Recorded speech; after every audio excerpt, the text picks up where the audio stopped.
Hey, what is up guys, it's Lewpac, back with another Albion Online video for you, and in today's video we're going to be taking a look at the brand new Rise of Avalon patch 10, quite a meaty patch actually, coming in ahead of season 11 kicking off this Saturday coming. This patch has just dropped today. I've been playing around with it all day, particularly the 20v20s. There's a ton to get into. I have been slacking a little bit lately on the videos, so I apologize for that, because with COVID coming on and off, my wife's business has been shutting and then opening and then closing, then opening, then closing. My schedule's been all over the place. I've been able to manage to keep up streaming, but I've really not had the time for YouTube. I now have a more consistent schedule, so hopefully I can keep pumping out the videos for you guys in the Albion community and expect a lot more content in future. Enough about that though, this patch is huge, so we've got a ton to get into. Firstly, they have added and activated 20v20 Crystal League battles. These are amazing, these are awesome. I've done 2 of them today, I won 2 of them, and the rewards were crazy. I got 4 million in fame tomes from each win. A max points win. That said, I'm going to be covering 20v20 properly in a separate video, which I expect to drop tomorrow or Friday, depending on how quick I can get it edited. So just suffice to say, these are in the game and available. The timers are slightly wrong right now, but they will be adjusting them as soon as possible, but you can play them as of today. Other news on the Crystal League front then, there is going to be limits to Crystal League points, and the Crystal League points for the season are being reduced a little bit. This was announced in an earlier balance discussion for season 11. Basically, guilds were just getting as many GVG teams as possible and making crazy amounts of points simply through GVG. So in the new system, the individual matches from level 3 to 8 will generate less points, and there will also be an upper limit as to how many points your guild can generate per day. That's available in this other balance post, but it's basically revolves around having 3 competitive teams maximum per guild on average. Obviously some might want more, some might be fine with less, but that's seems like the optimal amount or the max you would ever want. The next big change then is the smart cluster queue changes and some of the open world changes. Again, I'm going to briefly go over these as some of them might get a more in-depth video in the future, but the smart cluster queue changes, for anyone that ZVZs, you will know that when a zone is overcrowded, you have to queue to get in. Usually one force is queuing one side of the zone, the enemies are queuing the other side of the zone. The change now is instead of queuing, you can skip through the zone to the other side, allowing the 2 reinforcement forces to fight each other for control of the queue. So it might provoke more action, it might allow more freedom in these ZVZs, and hopefully make it more fun for people who have spent a lot of time in the queue. Again, in the open world, they're trying to reduce the effect of having huge forces all together at once. So they're changing the layouts as well and the castle scoring. So castles now, all the castles score all the time. They all score at the same time, and regardless of where they are in the map, and regardless of what time zone the zone they're in is. Castles will score every 6 hours, outposts will score every 3 hours. This makes them more of an ongoing objective for the season. You need to be recapping and fighting for them. And just this back and forth, kind of like it used to be before they changed the scoring, when they ticked constantly. It's a little bit less toxic than that, but it definitely means, you don't just form up one time, zerg all the castles, and that's that for the day. You now need to keep control of your local castles. It promotes ownership of castles for local guilds, I guess, and promotes the division of forces because there's so many more objectives in the open world. The loot from the castles will also appear every 6 hours in outposts, and twice per day or 3 times over the weekend in castles.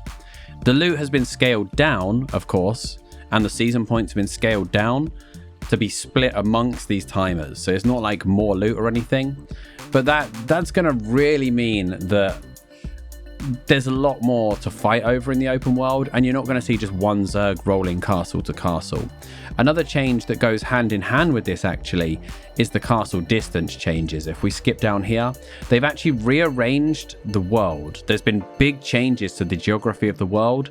Certain paths have been closed, new paths have been opened, and the idea is no castle is within 4 zones of another castle now. So it's a lot harder to run between multiple ones and defend them.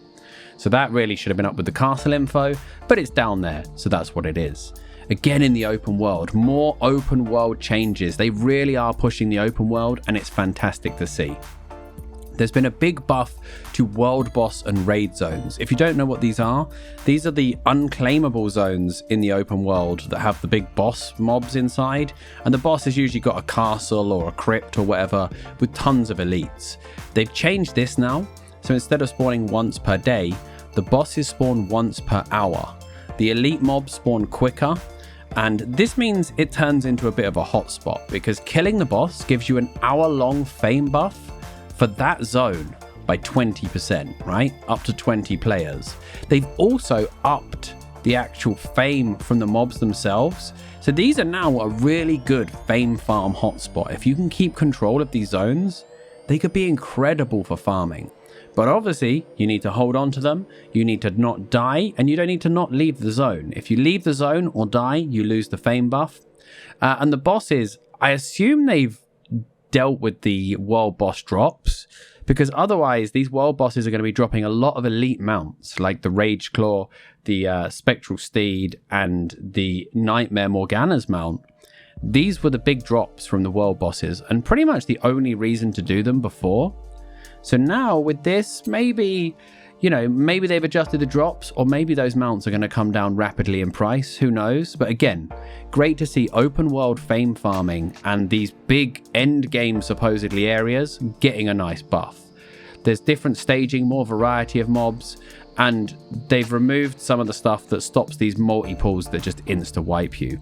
That said, trying to fame farm here is quite difficult because it's going to be highly contested. I won't go over the individual mop changes, but the idea is they've just balanced it to make it challenging, but not horrific to do. So you can read these changes yourself, of course. If you want, I will leave the patch notes link in the description. The castle changes we've already been over with the distances, so 4 tiles between all the castles, and there's a few other minor changes to look at. Timers for scoring treasures in castles and outposts are now shown as countdowns instead of times. Some of the hardcore expedition bosses can no longer be reflected to make the fights more balanced. Rip those reflect runs. I hope that's not all of them, because there was some fun mechanics, but who knows. It's a shame they fixed that, but I got a lot of fame before it was fixed. Corrupted dungeons, some of the projectile indicators have been cleaned up. Divine intervention from the Halaful has been cleaned up visually, removing the unnecessary buff icon during the jump and adding a visual cooldown reduction effect. So you'll now know if you hit people and you got the cooldown reduction. There's a social tab on the options, and you can change your profanity filters on there, and there's a font and background slider for the chat.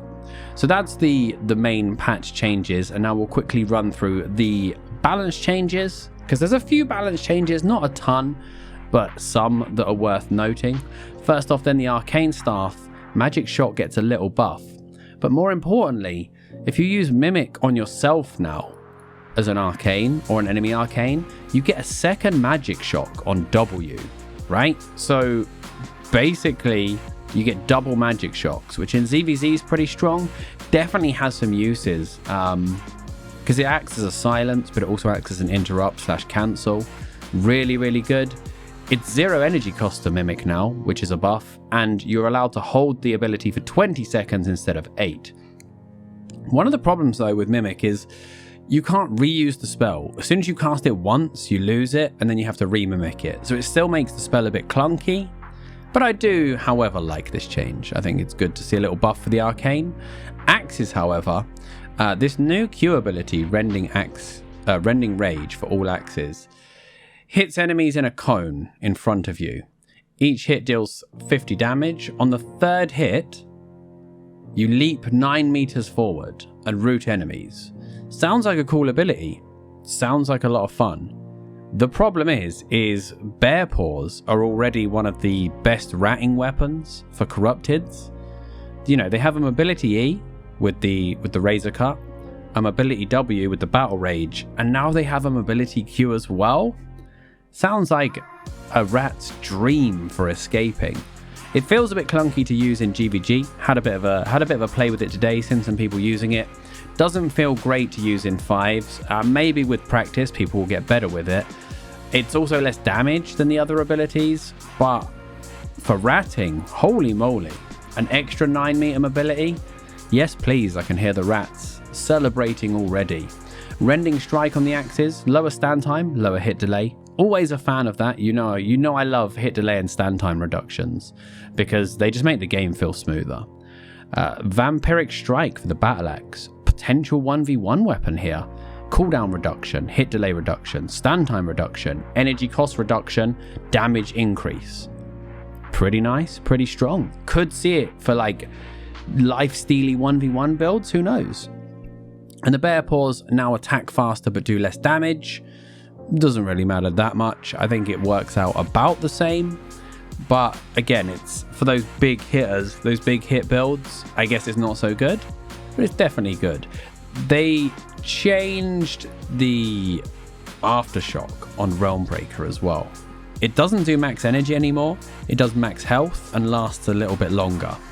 I kind of liked it being energy, especially when you see that they buffed Royal Armor in a minute. People have been trying it in 5s again. We'll see what uses people find for it, but it definitely is a strong weapon. It just feels a little bit clunky to use and hit. There's just something that doesn't feel right with it.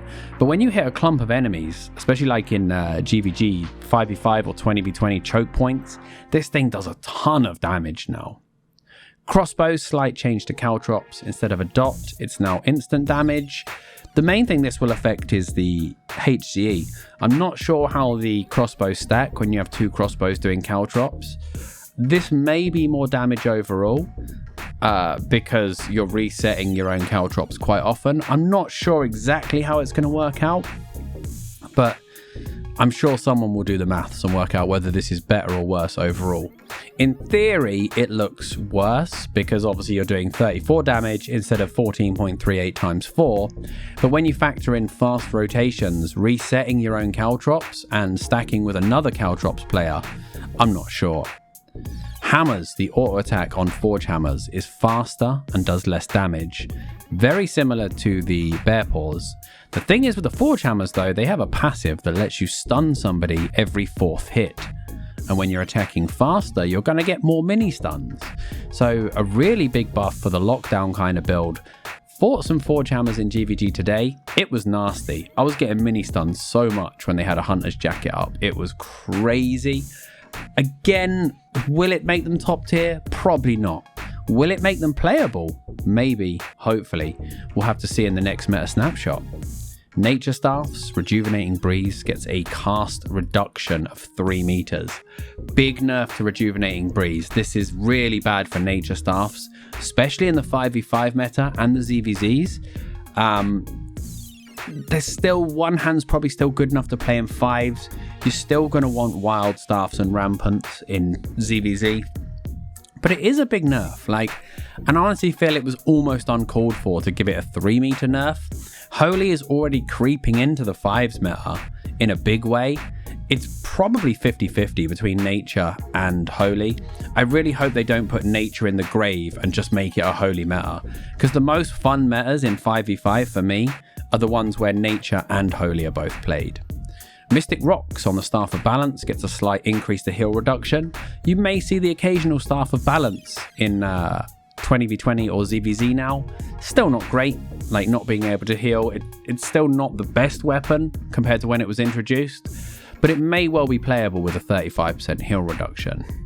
Spirit Spears have got a buff to their auto attack damage, and Impaler on Spears is buffed, so more spear love again, and at the same time a bit of a sword nerf. Heroic Charge only gives 9% instead of 12% move speed and attack speed. Big nerf to swords really, especially in those 1v1 corrupted situations and Galatine Clappers trying to run in with the increased move speed. Definitely something they didn't want to see, but probably is based around balancing things like Claymore and Broadsword in 1v1s. Just giving them constant mobility that never drops as long as you can keep hitting stuff is just a bit OP when you're chasing someone down, and mobility is king in a lot of 1v1 situations. Heroic Strike though, reduction in stand time and hit delay, love it.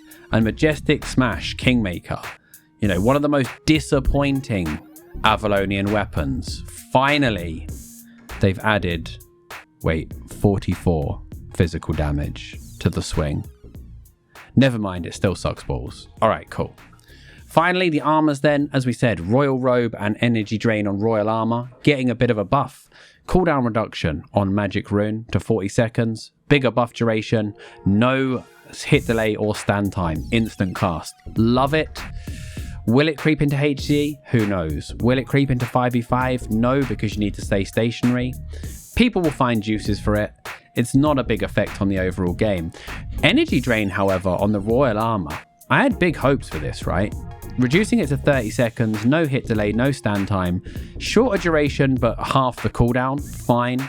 Shorter energy drain but half the cooldown, fine.